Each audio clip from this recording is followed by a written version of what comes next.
Hello friends, Newton's actually మనం mechanics చదువుతున్నాం. So మెకానిక్స్లో మనకి ఇప్పటికొచ్చి already 5 lectures I think finish అయిపోయి, and this will be the 6th lecture. Okay, so ఇది మన 6th లెక్చర్ అనమాట. ఇప్పటివరకు మనం ఏం చూసాం? రెస్ట్ అంటే ఏంటి, మోషన్ అంటే ఏంటి, డిస్టెన్స్ ఏంటి, డిస్ప్లేస్మెంట్ ఏంటి, స్పీడ్, వెలాసిటీ అండ్ యాక్సలరేషన్, అలానే ఈక్వేషన్ ఆఫ్ మోషన్స్ కూడా చూసాం. ఓకే, ఈరోజు మనం చూడబోయేది ఏంటి అని అంటే Newton's laws of motion. Okay, చాలా important topic Newton's laws of motion. But నేను ఈచ్ అండ్ ఎవ్రీథింగ్ మీకు క్లియర్గా చెప్తాను బ్యాక్గ్రౌండ్తో పాటు. ఓకేనా? సో క్లియర్గా వినండి. So Newton's laws of motion చెప్పే ముందు నేను మీకు ఒక ఇద్దరి సైంటిస్టుల్ని ఇంట్రడ్యూస్ చేయాలన్నమాట. అందులో ఒకరు వచ్చేసి అరిస్టాటిల్. ఓకే,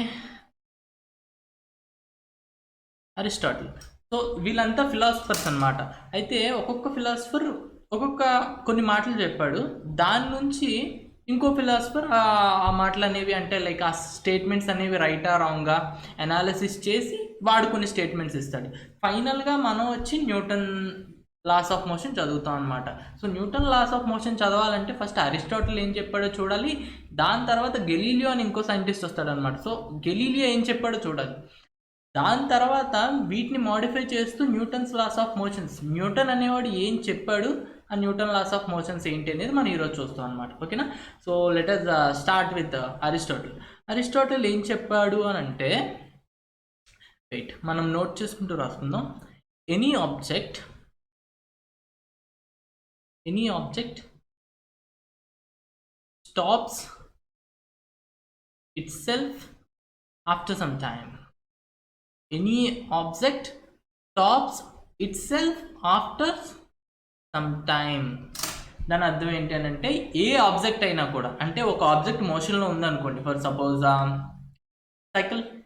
సైకిల్ తీసుకోండి. సైకిల్ మోషన్లో ఉంది. ఓకే, మీరు ఒక 30 kmph స్పీడ్తో వెళ్తున్నారు సైకిల్. ఓకేనా? సో కొంతసేపటి తర్వాత ఏమవుతుంది?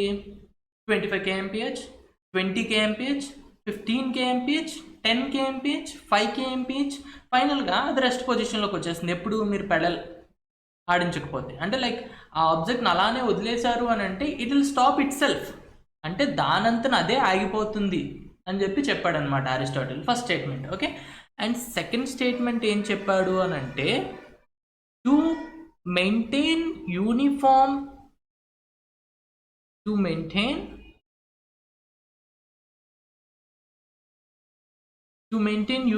motion of an object, force has to be applied.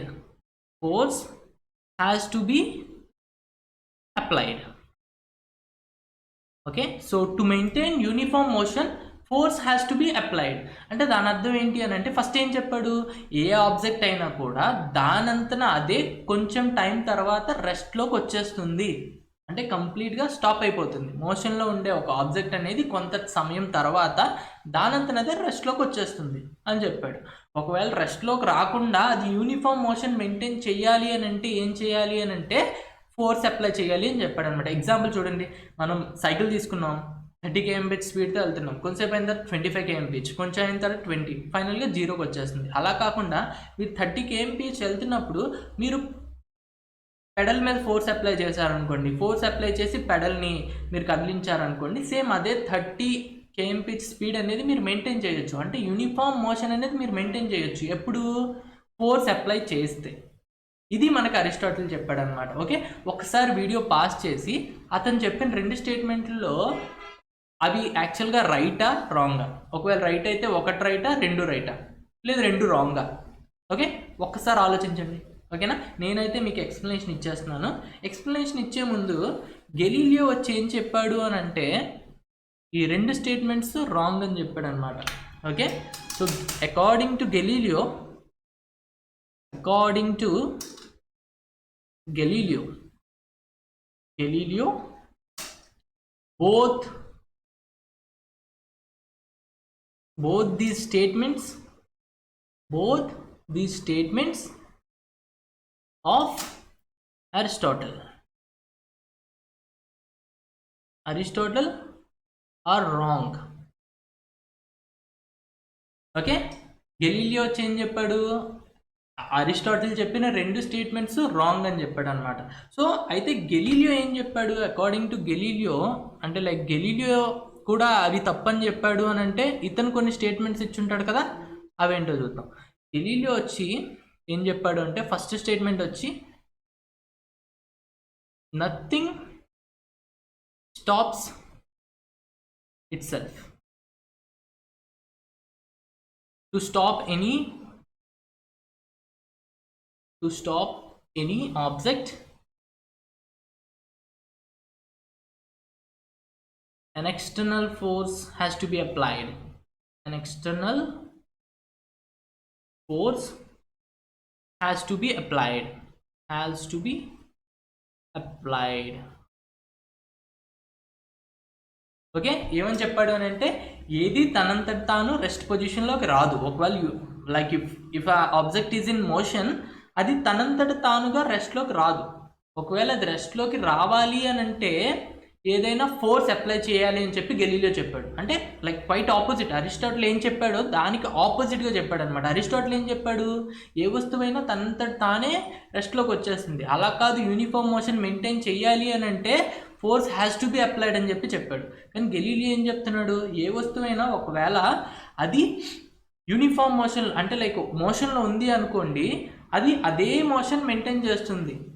Okay, ఒకవేళ తన్ని రెస్ట్లోకి తీసుకురావాలి అని అంటే అప్పుడు ఫోర్స్ అప్లై చేయాలని చెప్పి గెలీలియో చెప్పాడు. ఓకేనా. అండ్ గెలీలియో చెప్పిన ఇంకొక పాయింట్ ఏంటి అని అంటే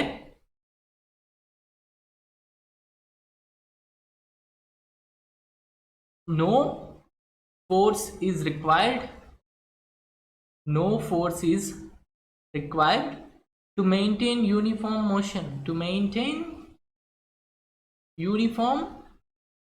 motion. Okay, force is necessary to produce acceleration. Force is necessary to produce acceleration.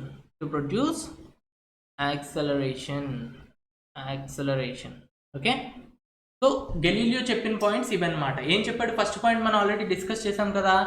ఏమన్నాడంటే నథింగ్ స్టాప్స్ ఇట్ సెల్ఫ్. ఏది కూడా తనంతట తానుగా ఆగిపోదు. ఒకవేళ ఆబ్జెక్ట్ని ఆపాలి అని అంటే external force has to be applied. Okay, and second point ఏం చెప్పాడు అని అంటే ఒక ఆబ్జెక్ట్ వచ్చేసి యూనిఫామ్ మోషన్తో వెళ్తుంది. ఫర్ సపోజ్ 30 kmph వెళ్తుంది. ఓకేనా, సో 30 kmph వెళ్తుంది అని అంటే ఆ 30 kmph మెయింటైన్ చేయడానికి ఫోర్స్ ఏం అవసరం లేదు. అంటే ఇందాక మనం సైకిల్ ఎగ్జాంపుల్ చెప్పుకున్నాం కదా, పెడల్ తొక్కాలి అని. పెడల్ ఏం తొక్కనవసరం లేదు. ఈ ఫోర్స్ ఎప్పుడు కావాలి అని అంటే అయితే దాని స్పీడ్ని తగ్గించడానికి, లేదు అని అంటే దాని స్పీడ్ని పెంచడానికి, లేదు అని అంటే దాని డైరెక్షన్ చేంజ్ చేయడానికి. అదే చెప్పాడు, force is necessary to produce acceleration. Okay, acceleration అంటే మనం ఏమనుకున్నాం, అయితే స్పీడ్ పెరగడం లేదా స్పీడ్ తగ్గడం, ఆర్ ఎల్స్ డైరెక్షన్ చేంజ్ అవ్వడం. ఓకేనా, సో గెలీలియో ఏం చెప్పాడు, నథింగ్ స్టాప్స్ ఇట్ సెల్ఫ్. ఏది కూడా తనంతట తానుగా ఆగదు. ఓకే, అంటే లైక్ తనని ఆపడానికి, ఏదైనా ఆబ్జెక్ట్ని ఆపడానికి force has to be applied. Okay, and second point ఏం చెప్పాడు, యూనిఫామ్ మోషన్లో వెళ్తున్న ఆబ్జెక్ట్కి ఏ ఫోర్స్ అవసరం లేదు. ఎప్పుడు యూనిఫామ్ మోషన్ మెయింటైన్ చేయడానికి. ఒకవేళ దాని స్పీడ్ పెంచాలన్నా, దాని స్పీడ్ తగ్గించాలన్నా, దాని డైరెక్షన్ మార్చాలన్నా కూడా అప్పుడు మాత్రమే ఫోర్స్ అవసరం ఉంటుంది అని చెప్పాడు అనమాట. ఓకే, సో మళ్ళీ మీరు ఏం చేస్తారు అంటే వీడియోని పాజ్ చేయండి. ఓకే, మళ్ళీ ఒక్కసారి ఆలోచించండి, గెలీలియో చెప్పిన స్టేట్మెంట్స్ రైటా రాంగా. ఓకే, నేనైతే చెప్పేస్తున్నాను, యాక్చువల్గా ఇతను చెప్పిన స్టేట్మెంట్స్ 2 రైటే. ఎందుకు అని అంటే ఎగ్జాంపుల్ అంటే మనం సేమ్ సైకిల్ ఎగ్జాంపులే తీసుకుందాం. సైకిల్ మనం 30 kmph వెళ్తున్నాము అని అంటే మామూలుగా ఏ ఫోర్సు అంటే ఫ్రిక్షన్ కానీ, అవతల నుంచి ఎయిర్ కానీ లేకపోతే ఆ 30 kmph స్పీడ్ అలా వెళ్ళిపోతుంది అనమాట. ఓకే, ఎప్పుడైతే ఎక్స్టర్నల్ ఫోర్స్ యాక్ట్ అవుతున్నాయి, ఏవి ఫ్రిక్షను, ఎయిర్, ఇవన్నీ యాక్ట్ అవ్వడం వల్ల ఏమవుతుందంటే స్పీడ్ తగ్గిపోతూ 0 వరకు వచ్చేస్తుంది. అదే మీరు స్పేస్లో ఒక ఆబ్జెక్ట్ని తీసుకొని వచ్చి ఒక 100 km స్పీడ్తో దాన్ని వదిలేశారనుకోండి, అయితే దానికి ఏ పెట్రోల్ డీజిల్ అవసరం లేదు. 100 km స్పీడ్ మెయింటైన్ చేయడానికి అది అలా 100 km స్పీడ్తో తిరుగుతూనే ఉంటుంది. ఓకే, దానికి ఎప్పుడు ఫోర్స్ అవసరం అని అంటే దాని స్పీడ్ పెంచడానికి లేదా స్పీడ్ తగ్గించడానికి లేదంటే డైరెక్షన్ మార్చడానికి మాత్రమే దానికి ఆ petrol diesel in the sense force అవసరం అనమాట. ఓకేనా? సో గెలీలియో చెప్పిన స్టేట్మెంట్స్ రెండు రైటే. ఏంటవి? ఏది తనంతట తను ఆగదు, ఏ వస్తువునైనా ఏ ఆబ్జెక్ట్నైనా మనం ఆపాలి అనుకుంటే external force has to be applied. And second one ఏం చెప్పాడు? ఫోర్స్ అనేది యూనిఫామ్ మోషన్ మెయింటైన్ చేయడానికి అవసరం లేదు. ఒకవేళ దాని స్పీడ్ పెంచాలన్నా దాని స్పీడ్ తగ్గించాలన్నా ఆర్ఎల్స్ దాని డైరెక్షన్ మార్చాలన్నా కూడా మనకి ఫోర్స్ అవసరం, లేదనంటే ఫోర్స్ అవసరమే లేదు. ఓకేనా? అయితే గెలీలియో చెప్పింది రైటే. అయితే న్యూటన్ కొత్తగా ఏం చెప్పాడో చూద్దాం. అయితే న్యూటన్ కొత్తగా ఏం చెప్పలేదు.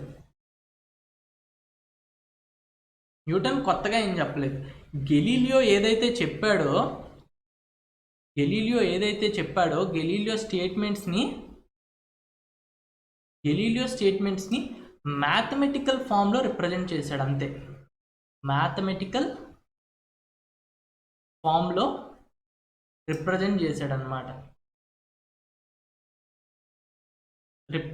చేశాడు. ఓకే, సో వీటినే మనం ఏమంటాము అని అంటే న్యూటన్స్ లాస్ ఆఫ్ మోషన్ అంటాం అన్నమాట. Newton's laws of motion. ఓకేనా? అయితే మీరు చిన్నప్పటి నుంచి చదువుకున్నదే కదా, న్యూటన్స్ లాస్ ఆఫ్ మోషన్ ఎన్ని ఉంటాయి? 3 ఉంటాయి. ఓకే, ఆ ఒక్కసారి మనం ఇప్పుడు చూద్దాం. ఓకేనా? So Newton's laws of motion. So అర్థమైంది కదా, న్యూటన్స్ లాస్ ఆఫ్ మోషన్ తెలియాలి అని అంటే ముందు అరిస్టాటిల్ అండ్ గెలీలియో స్టోరీ తెలియాలి. ఓకే, అందుకనే చెప్పాను న్యూటన్స్ లాస్ ఆఫ్ మోషన్. ఎన్ని ఉంటాయి? 3 లాస్ ఉంటాయి. First law, second law and third law. ఓకేనా? అయితే ఎగ్జామ్లో క్వశ్చన్ ఏం అడుగుతాడు అని అంటే Newton's first law of motion is also called as law of inertia. ఇది చాలాసార్లు ఎగ్జామ్లో రిపీట్ అయిన క్వశ్చన్. ఓకేనా? నేను ఈరోజు Newton's first law of motion cover చేస్తాను. First law of motion cover చేసి రేపు ఈ Newton's first law of motion మీద మనం ఇప్పటివరకు చదువుకున్న దాని మీద కొన్ని క్వశ్చన్స్ తీసుకొస్తా. అందులో మీకు ఈ క్వశ్చన్ మేబీ ఒకవేళ పెడతాను, చూడండి ఒకసారి. ఓకేనా? So Newton's first law of motion is also called as law of inertia. ఓకేనా? అలానే థర్డ్ లాని ఏమంటాము అని అంటే action reaction law. Okay, action reaction law. And second లాని వచ్చేసి రియల్ లా అంటాం అనమాట. ఓకే, సెకండ్ లాని వచ్చేసి రియల్ లా అంటాం. ఓకేనా? అయితే ఎగ్జామ్లో ఇంకోటి కూడా అడుగుతాడు. ఈ ఫస్ట్ లా ఆఫ్ మోషన్ మనకి ఏం చేస్తుంది అని అంటే actually it defines quality of force గురించి చెప్తుంది అనమాట. అంటే ఫోర్స్ ఏం చేయగలదు? ఫోర్స్ అనేది ఒక ఆబ్జెక్ట్ రెస్ట్లో ఉంటే దాన్ని మోషన్లోకి తీసుకురాగలదు. ఓకే, ఒకవేళ మోషన్లో ఉంటే దాని స్పీడ్ పెంచగలదు, తగ్గించగలదు. ఓకే, అలానే ఒక ఆబ్జెక్ట్ మోషన్లో ఉందనుకోండి దాన్ని రెస్ట్లోకి తీసుకురాగలదు. ఓకే, అలానే ఒక ఆబ్జెక్ట్ ఒక డైరెక్షన్లో వెళ్తుంది అని అంటే దాని డైరెక్షన్ని చేంజ్ చేయగలదు. అంటే క్వాలిటీ ఆఫ్ ఫోర్స్ గురించి చెప్పింది అనమాట. Example like quality of money ఏం చేయొచ్చు అని అంటే మనీతో ఏమైనా కొనొచ్చు. అంటే బిస్కెట్స్ కొనొచ్చు, పిజ్జా కొనొచ్చు, పప్స్ కొనొచ్చు, సమోసా కొనొచ్చు, ఏమైనా కొనొచ్చు. అంటే లైక్ మనీ క్వాలిటీ ఏంటి అని అంటే ఏ వస్తువునైనా కొనొచ్చు. అలాగే ఫోర్స్ క్వాలిటీ ఏంటి అని అంటే అయితే ఒక వస్తువు మోషన్లో ఉంటే దాన్ని రెస్ట్లోకి తీసుకెళ్ళగలదు, రెస్ట్లో ఉంటే మోషన్లోకి తీసుకెళ్ళదు, దాని స్పీడ్ ఇంక్రీజ్ చేయగలదు, డిక్రీజ్ చేయగలదు, దాంతోపాటు దాని యొక్క డైరెక్షన్ని కూడా మార్చగలదు. ఓకేనా? సో అది quality of force. And second లా ఏం చెప్తుంది అని అంటే అబౌట్ క్వాంటిటీ ఆఫ్ ఫోర్స్. అంటే దీనికి ఎగ్జాంపుల్ ఏంటంటే ఫర్ సపోజ్ మీ దగ్గర ఒక సైకిల్ ఉంది, సైకిల్కి తక్కువ ఫోర్స్ యూజ్ చేస్తే మూవ్ అయిపోతుంది. అలానే ఒక ట్రాక్టర్ ఉంది, లేదంటే ఒక రోడ్ రాలర్ ఉంది. ఓకే, దాని మీద ఎక్కువ ఫోర్స్ యూజ్ చేయాలి. అంటే it tells you about the quantity of force. అంటే ఎంత క్వాంటిటీ ఆఫ్ ఫోర్స్ దీనికి సరిపోతుంది అని. అంటే సైకిల్కి తక్కువ quantity of force is enough కదా. అలానే రోడ్ రోలర్కి అయితే ఇట్ రిక్వైర్స్ కొంచెం ఎక్కువ కావాలి, ఇట్ రిక్వైర్స్ మోర్ ఫోర్స్ కదా వెన్ కంపేర్డ్ టు సైకిల్ కన్నా కూడా దీనికి క్వాంటిటీ ఆఫ్ ఫోర్స్ ఎక్కువ కావాలి. ఫర్ సపోజ్ సైకిల్ ఒక 10 న్యూటన్స్ అనుకోండి, ఇది వచ్చేసి ఒక 1000 న్యూటన్స్ ఆఫ్ ఫోర్స్ కావాలి రోడ్ రోలర్కి. దాన్ని మోషన్లోకి తీసుకెళ్ళడానికి. ఓకేనా? సో అర్థమైందా?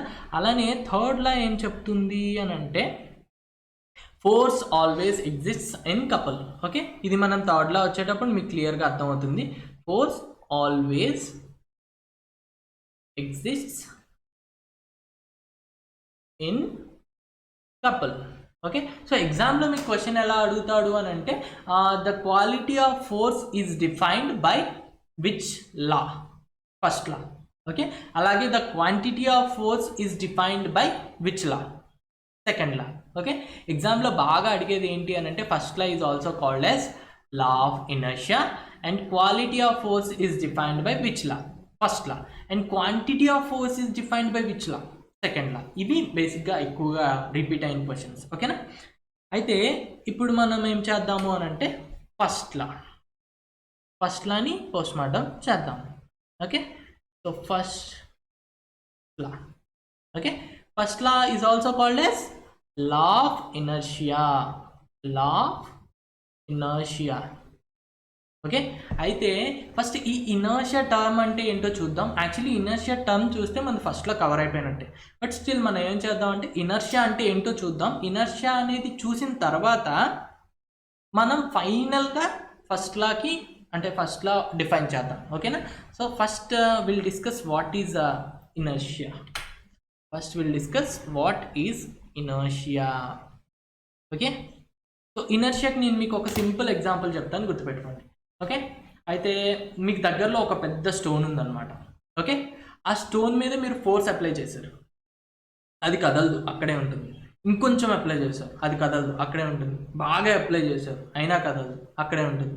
ఫర్ సపోజ్ స్టోన్కి మాటలు వచ్చు అనుకోండి, మీరు స్టోన్ దగ్గరికి వెళ్ళి ఎందుకు నేను నిన్ను తోస్తున్నా కూడా నువ్వు కదలట్లేదు అన్నావు అనుకోండి, అదేం చెప్తుంది అంటే నేను యాక్చువల్లీ స్టేట్ ఆఫ్ రెస్ట్లో ఉన్నా, అంటే నేను రెస్ట్లో ఉన్నాను, సో రెస్ట్లోనే ఉండాలనుకుంటున్నాను అని చెప్తుంది అనమాట. తను స్టేట్ ఆఫ్ రెస్ట్లో ఉంది, స్టేట్ ఆఫ్ రెస్ట్లోనే ఉండాలనుకుంటుంది అనమాట. దాన్ని మనం ఏమంటాము అని అంటే ఇనర్షియా అంటాం. ఓకేనా? అంటే ఒక ఆబ్జెక్ట్ రెస్ట్లో ఉందనుకోండి, అది రెస్ట్లోనే ఉండాలనుకుంటుంది. ఒకవేళ ఒక ఆబ్జెక్ట్ మోషన్లో ఉందనుకోండి, అది మోషన్లోనే ఉండాలనుకుంటుంది. అలాగే ఒక ఆబ్జెక్ట్ ఒక డైరెక్షన్లో వెళ్తుంది అనుకోండి, అది ఆ డైరెక్షన్లో మాత్రమే వెళ్ళాలనుకుంటుంది, డైరెక్షన్ మార్చుకోవాలనుకోదు. ఆ టెండెన్సీని మనం ఏమంటాము అని అంటే ఇనర్షియా అంటాం అనమాట. ఓకేనా? సో ఇనర్షియాని మనం డెఫినేషన్ రాసుకుందాం ఒకసారి, దాని తర్వాత మళ్ళీ నేను మీకు ఇంకోసారి క్లియర్గా ఎక్స్ప్లెయిన్ చేస్తాను.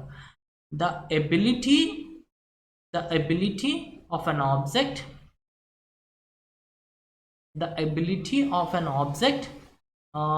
due to which it resists any change in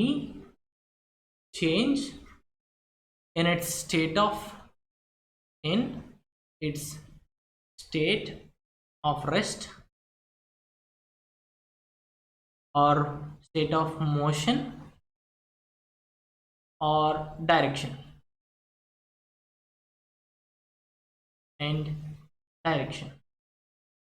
is called inertia. Okay, అంటే ఒక ఆబ్జెక్ట్ అనేది ఎప్పుడైతే రెస్ట్లో ఉంటుందో ఇంకా తను రెస్ట్లోనే ఉండాలనుకుంటుంది అనమాట. అలానే ఒక ఆబ్జెక్ట్ ఎప్పుడైతే మోషన్లో ఉంటుందో అది మోషన్లోనే ఉండాలనుకుంటుంది. అలాగే ఎప్పుడైతే ఒక ఆబ్జెక్ట్ ఒక డైరెక్షన్లో వెళ్తుందో అది అదే డైరెక్షన్ కంటిన్యూ చేద్దాం అనుకుంటుంది, డైరెక్షన్ మార్చుకోవాలి అని అనుకోదన్నమాట. సో దీన్ని మనం ఇనర్షియా అంటాం. ఓకే, అయితే ఈ ఇనర్షియా వచ్చేసి మళ్ళీ మీకు 3 టైప్స్ ఉంటుంది. ఇనర్షియా వచ్చి 3 టైప్స్. ఏంటవి? మీరు ఆల్రెడీ ఇప్పుడే డెఫినేషన్లో చూశారు. ఒకటి ఇనర్షియా ఆఫ్ రెస్ట్, అంటే రెస్ట్లో ఉంటే రెస్ట్లోనే ఉండాలనుకుంటుంది, inertia of rest. And second one వచ్చేసి ఇనర్షియా ఆఫ్ మోషన్. అంటే ఏంటి? ఇనర్షియా ఆఫ్ మోషన్ అంటే మోషన్లో ఉంటే మోషన్లోనే ఉండాలనుకుంటుంది. ఫర్ సపోజ్ 30 km/h స్పీడ్తో వెళ్తుంది అనుకోండి ఒక ఆబ్జెక్ట్, అది 30 km/h స్పీడ్లోనే వెళ్ళాలనుకుంటుంది. ఓకే, అన్లెస్ మీరు ఏదో ఒక ఫోర్స్ ఏదో ఒకటి అప్లై చేస్తే కానీ దాని స్పీడ్ మారదు. ఓకే, అలానే ఇనర్షియా ఆఫ్ డైరెక్షన్ అంటే ఒక ఆబ్జెక్ట్ అనేది ఒక డైరెక్షన్లో వెళ్తుంది అనుకోండి, అది ఆ డైరెక్షన్లోనే వెళ్ళాలనుకుంటుంది అనమాట, వేరే డైరెక్షన్ చేంజ్ చేసుకోవాలని తను అనుకోదు. ఎప్పటి వరకు? ఫోర్స్ అప్లై చేసేంత వరకు. ఓకేనా? సో ఇప్పుడు మనం ఈ 3 చూసాం కదా, ఈ 3కి ఎగ్జాంపుల్స్ చూడండి, మీకు బాగా కాన్సెప్ట్ క్లియర్ అయిపోతుంది. Inertia of rest. ఓకే, దీనికి ఎగ్జాంపుల్ ఏంటి అని అంటే, ఫర్ సపోజ్ ఇది మీరు, ఓకే, ఇది మీరు, ఓకే, ఒక మూవింగ్ బస్లో ఉన్నారు. అంటే లైక్ ఒక బస్ ఆగుందనమాట. ఓకేనా? అయితే ఇది స్టాప్ పొజిషన్లో ఉంది. సడన్గా మూవ్ అయిందనమాట. సడన్గా ఇట్ స్టార్టెడ్ మూవింగ్. ఓకే, అయితే అప్పుడు ఏమవుతుంది అని అంటే, మీరు రెస్ట్లో ఉన్నారు, సో రెస్ట్లోనే ఉండాలనుకుంటారు. మీరు రెస్ట్లో ఉన్నారు, సో రెస్ట్లోనే ఉండాలనుకుంటారు. బట్ మీ లైక్ కాళ్ళు, ఫూట్ ఏమైంది? బస్కి టచ్ అయి ఉంది. సో మీ ఫూట్ అనేది బస్తో పాటు మూవ్ అయిపోతుంది అనమాట. బట్ మీ బాడీ మాత్రం రెస్ట్లోనే ఉండాలనుకుంటుంది. ఆ టైంలో మీరు ఏమవుతారు అని అంటే, ఇట్లా బ్యాక్కి బెండ్ అవుతారు. ఓకే, ఇట్లా బ్యాక్కి బెండ్ అవుతారు అనమాట. సో ఇది ఇనర్షియా ఆఫ్ రెస్ట్కి ఎగ్జాంపుల్. ఓకే, అర్థమైందా? చూడండి, అంటే మీరు ఫర్ సపోజ్ నేను ఇలా కూర్చున్నాను. ఓకేనా? సో కూర్చున్నాను, సడన్గా మూవ్ అయిపోయింది అనమాట బస్సు. వెంటనే నాది కాలు కింద టచ్ అయింది కాబట్టి కాలు కూడా మూవ్ అయిపోద్ది. బట్ బాడీ దేనికి కాంటాక్ట్లో లేదు కాబట్టి బాడీ రెస్ట్లోనే ఉండాలనుకుంటుంది. సో బస్ ముందుకెళ్ళిపోతుంది, నేను మాత్రం సేమ్ పొజిషన్లో ఉంటాను. సో ఇలా బ్యాక్ అయిపోతాను అనమాట. ఓకేనా? అండ్ ఇంకొకటి చూడండి, ఫర్ సపోజ్ మనం బొంతలు వాడతాం కదా, బొంతలు కానీ బెడ్స్ కానీ, ఈ బెడ్స్ మీద ఏమవుతుంది? డస్ట్ వచ్చేస్తుంది. ఓకే, డస్ట్ వచ్చేస్తుంది. డస్ట్ వచ్చేస్తే మనం ఏం చేస్తాం? ఏదైనా ఒక రాడ్ కానీ స్టిక్ కానీ తీసుకొని బొంతని కొడతాం. కొట్టేటప్పుడు ఈ బొంత అనేది కిందకు అవుతుంది కొట్టేటప్పుడు. బట్ ఈ డస్ట్ అనేది పైనే ఉంటుంది అనమాట. రెస్ట్ పొజిషన్లో ఉంది, సో రెస్ట్ పొజిషన్లోనే ఉండాలనుకుంటుంది. సో మనకు అక్కడ ఏమవుతుందంటే బెడ్ డస్ట్ అనేది సెపరేట్ అయిపోతుంది. అలానే ఇంకొక ఎగ్జాంపుల్ చూడండి, సపోజ్ ఇది ఒక ట్రీ అనుకోండి.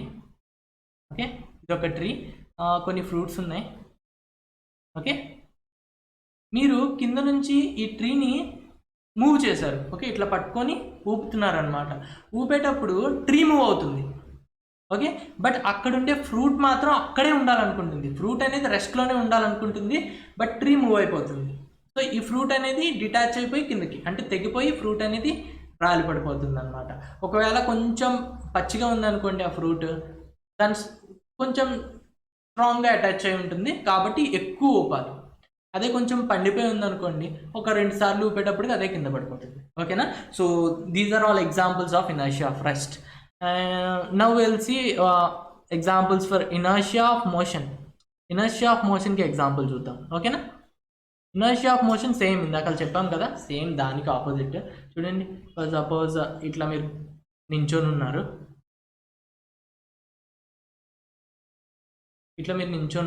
ఓకేనా? అయితే ఇది మూవింగ్ బస్. ఇది సడన్గా వెళ్ళి స్టాప్ అయిపోయింది. స్టాప్ అయిపోతే ఆల్రెడీ అంటే లైక్ మీరు మూవ్ అవుతున్నారు, ఒక 50 kmph or 60 kmph స్పీడ్తో బస్ మూవ్ అవుతుంది. సో మీరు కూడా 50 or 60 kmph స్పీడ్తో మీరు కూడా మూవ్ అవుతున్నారు. ఓకేనా? అయితే ఇక్కడికి వచ్చేసి మీ ఫూట్ అనేది బస్ కాంటాక్ట్లో ఉంది కాబట్టి బస్ ఎప్పుడైతే రెస్ట్లోకి వచ్చేస్తుందో మీ ఫూట్ కూడా రెస్ట్లోకి వచ్చేస్తుంది. బట్ మీ బాడీ అనేది ఆల్రెడీ మోషన్లో ఉంది కాబట్టి బాడీ ముందుకి ఆ మోషన్ కంటిన్యూ చేస్తుంది అనమాట. సో ఎప్పుడైతే బ్రేక్ పడుతుందో వెంటనే మీరు ఏమవుతారు అని అంటే ఇట్లా ముందుకి వచ్చేస్తారు. ఓకే, ఫర్ సపోజ్ ఇదే వెహికల్ అనుకోండి, నేను ఇలా వెళ్తున్నాను, సడన్గా బ్రేక్ అప్లై చేశానంటే ఇలా ముందుకు వెళ్ళిపోతాను. ఓకే, సో అందుకనే కారులో సీట్ బెల్ట్ పెడతాం అనమాట. సీట్ బెల్ట్ ఎందుకు పెడతాము? ఒకవేళ కార్ అనేది మినిమం 70, 80, 90 స్పీడ్తో వెళ్తుంది కదా. అయితే 70, 80, 90 స్పీడ్తో వెళ్ళేటప్పుడు సడన్గా ఎదురుగా ఎవరో ఒకళ్ళు సైకిల్ వేసుకు వచ్చేసారు. సో సడన్గా బ్రేక్ వేయాల్సి వచ్చింది డ్రైవర్కి. ఓకేనా? సో డ్రైవర్ బ్రేక్ వేసేసాడు, కార్ అనేది 0 స్పీడ్కి వచ్చేసింది. బట్ స్టిల్ మీ బాడీ అనేది 70 kmph స్పీడ్తో మూవ్ అవుతుంటుంది. ఓకే, సో 70 kmph స్పీడ్తో మీరు వెళ్ళి ముందుకి కార్కి ఇలా గుద్దుకుంటారు అనమాట, మీ హెడ్ ఫ్రాక్చర్ అవుతుంది. అందుకనే ఎప్పుడైనా కార్ ఎక్కేటప్పుడు మీరు ఖచ్చితంగా ఫస్ట్ అండ్ ఫార్మోస్ట్ థింగ్ మీరు చేయాల్సింది ఏంటి అని అంటే సీట్ బెల్ట్ ఖచ్చితంగా పెట్టుకోవాలి. ఓకేనా? దానికి రీజన్ ఏంటి అని అంటే ఇనర్షియా ఆఫ్ మోషన్. ఓకేనా? గుర్తుంటుందా? Now we will see what is inertia of direction. Okay, inertia of డైరెక్షన్కి ఎగ్జాంపుల్ చూద్దాం. ఇనర్షియా ఆఫ్ డైరెక్షన్ సింపుల్, ఇది కూడా మీరు చాలాసార్లు అబ్జర్వ్ చేసే ఉంటారు. సపోజ్ ఇది ఒక స్ట్రైట్ రోడ్ అనుకోండి, సడన్గా ఒక టర్న్ తీసుకోవాల్సి వచ్చింది బస్కి. ఓకే, ఇది ఒక బస్ అనుకోండి, బస్ అట్లా మూవ్ అవుతుంది, బస్సులో మీరు ఇక్కడ కూర్చున్నారు. సో బస్ డైరెక్షన్ ఇది, సో మీ డైరెక్షన్ కూడా ఇదే. సడన్గా ఇక్కడికి వచ్చేసేటప్పటికి బస్ అనేది ఏమవుతుంది, టర్న్ అయింది అనుకోండి.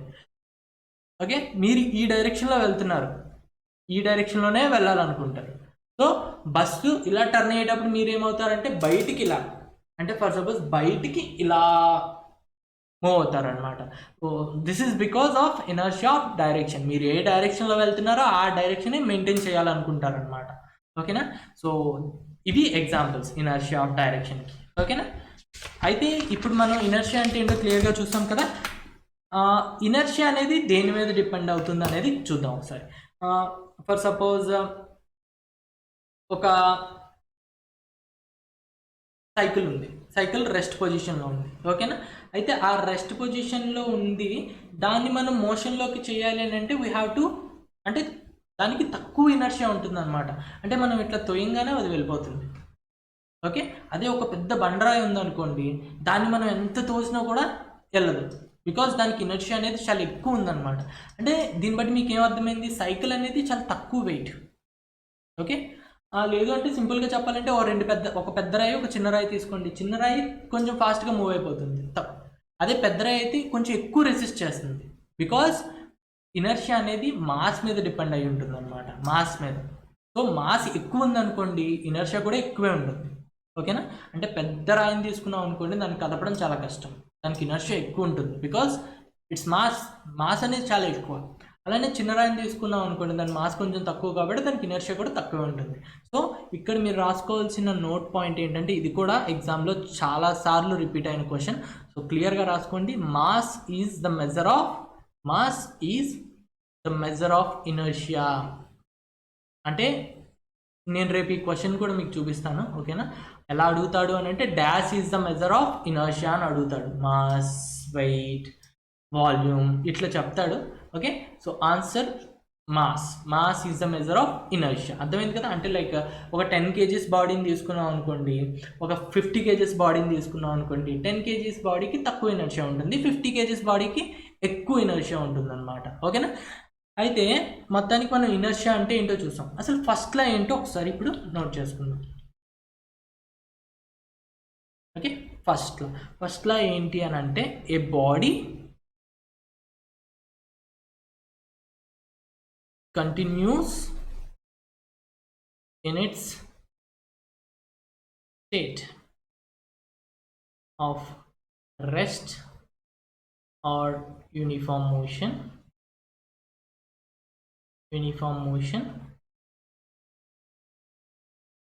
unless compelled by an unbalanced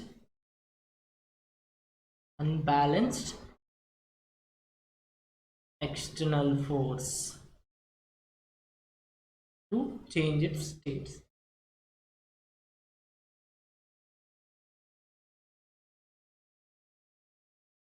okay, అంటే ఏం లేదు, ఎప్పుడైనా ఒక బాడీ అనేది ఏ స్టేట్లో ఉందో, అంటే లైక్ రెస్ట్లో ఉందా, యూనిఫామ్ మోషన్లో ఉందా, ఓకే, అది అదే స్టేట్లో ఉండాలి అని అనుకుంటుంది అనమాట. ఎప్పటి వరకు అయితే దాని మీద ఒక ఎక్స్టర్నల్ ఫోర్స్ యాక్ట్ అవ్వదో. ఎప్పుడైతే ఎక్స్టర్నల్ ఫోర్స్ యాక్ట్ అయ్యింది అనుకోండి, ఎక్స్టర్నల్ ఫోర్స్ యాక్ట్ అయితేనే దాని స్టేట్లో చేంజ్ వస్తుంది, అంతవరకు దాని స్టేట్లో చేంజ్ రాదు. ఓకేనా, so this is all about first law. ఓకేనా, రేపు నేను like I will prepare some questions on this topic. Along with that will deal with second law of motion. ఓకేనా, ఈ రోజుకి ఇంతే. థ్యాంక్స్. కొంచెం మీ ఫ్రెండ్స్తో షేర్ చేయండి, సబ్స్క్రైబ్ చేయండి. ఓకేనా, థ్యాంక్స్ ఫర్ వాచింగ్.